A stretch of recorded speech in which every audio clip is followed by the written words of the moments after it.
नाज़रीन नवां खे अपडेट कंदा हलूं। मिठियाणी मां ज़वार से ज़ुल्फ़िकार अली शाह जी रिपोर्ट मूजिब कोट मिठा थाणे जी SHO ते सरकारी बेले जी तबाही। मोहम्मद अमीन निज़ामाणी जेको मिठियाणी शहर कोट मिठा थाणे ते SHO तौर मुक़रर आहे। मिठियाणी शहर वेझो सरकारी बेले जी मुनज़्ज़म गैर क़ानूनी कटाई।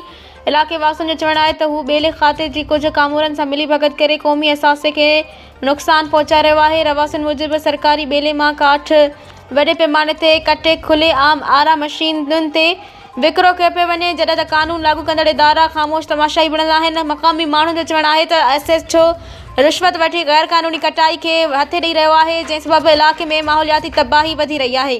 रहवासियुनि इहो बि चयो आहे त जेकॾहिं को शहरी या ॻोठाणो इन गैर क़ानूनी अमल ख़िलाफ़ आवाज़ उथारे थो त खेसि हिरासत करण जूं धमकियूं ॾिनियूं वञनि थियूं। इन नाला इख़्तियारनि खां फौरी तौर नोटिस वठंदे शफ़ाफ़ जांच कराइण जो मुतालबो कयो आहे। शहरी सिंध पुलिस जे ज़िले सरबराह SHO SSP नौशरफ़ फ़िरोज़ खां अपील कई आहे त मामले जी फौरी जांच कराई वञे ऐं मुलविस अमलदारनि ख़िलाफ़ सख़्त क़ानूनी कार्रवाई कई वञे। जेकॾहिं अहिड़ी मुबैना करप्शन ऐं मिली भगत खे रोकियो न वियो त ईंदड़ नस्लुनि खे माहौलियाती तबाही जो मुंहुं ॾिसणो पवंदो।